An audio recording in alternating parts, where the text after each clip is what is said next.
कहते हैं कि करने कराने वाला परमात्मा है। कहाँ तक ठीक है?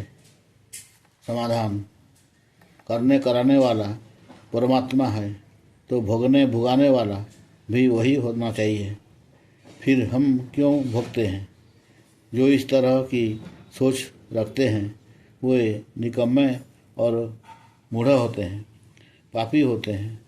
हर बुरे कर्म करने में जीवात्मा को भय, लज्जा और संदेह होता है और सब अच्छे कार्य में उसे निडरता, उत्साह और प्रसन्नता का अनुभव होता है। यह सब ईश्वर की ओर से होता है।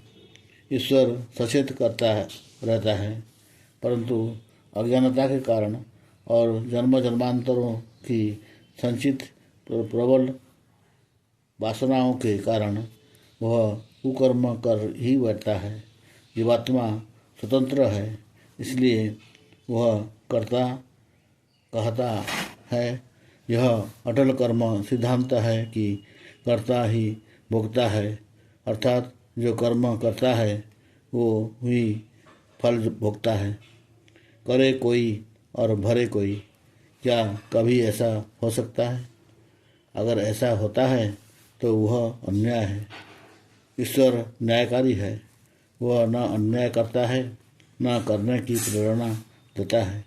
जो अन्याय करता है ईश्वर उसे दंड अवश्य देता है।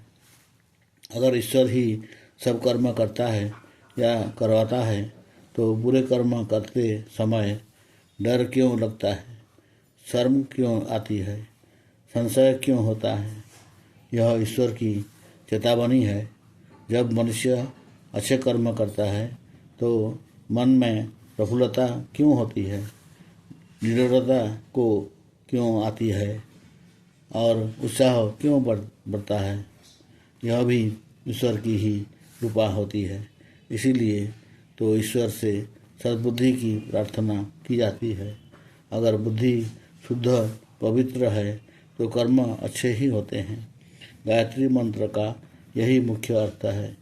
जो इस मंत्र का ध्यानपूर्वक अर्थ सहित जप करता है तथा उसे आचरण में लाता है, ईश्वर की कृपा उस पर अवश्य होती है। ईश्वर अच्छे कर्म करने की प्रेरणा देता है और बुरे कर्मों से बचने के लिए सचेत करता है, परंतु अज्ञानता के कारण हम कर्म करते समय वह ईश्वरीय वाणी नहीं सुनते। कर्म जीवात्मा करता है, ईश्वर उस किए कर्म का फल अवश्य ही प्रदान करता है। यही सच है।